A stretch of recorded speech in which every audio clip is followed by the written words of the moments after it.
Let's understand gradient descent in deep learning with this pillow. Imagine you're standing on a mountain and your goal is to reach the lowest valley. But there's a problem. You are blindfolded. You can't see the valley and you can only see the slope under your feet. So what do? You feel the ground. If it slopes downward, you take a small step in that direction. And then you repeat again and again and again and again. And eventually the ground becomes flat. Maybe like this. Congratulations, you have reached the lowest point. This process is called gradient descent. Now let's map this to deep learning. The mountain is your loss function. The valley is the minimum error. And your position on the mountain represents the model's weight. The slope is the gradient and the step size you take is called the learning rate.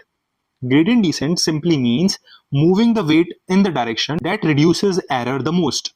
Why do we need gradient descent? Because neural networks have thousands or even millions of parameters and there is no direct formula to find the best values. So instead of solving it one shot, we improve the model step by step. Predict, measure error, correct the weights, repeat. That correction process is gradient descent. Now let's talk about the learning rate. If your steps are too big, you overshoot the valley and keep jumping around. You might even leave this place. If your steps are too small, you will take forever to reach the bottom. So choosing the right learning rate is very critical. In practice, we don't use the full dataset every time. There are three common versions, that is batch gradient descent, which uses all of the data. It is slow and stable. Stochastic gradient descent, it's one sample at a time. It is fast but noisy. Then comes mini batch gradient descent, which is best of the both worlds and it is most commonly used. And here's the key takeaway. Gradient descent is the engine that makes learning possible in neural networks. Without it, deep learning simply wouldn't work. But isn't it same like backpropagation?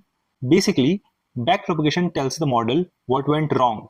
Gradient descent tells it how to fix it. That's it. That's how machine learning learns. Follow me for more AI related concepts explained very easily and very simply.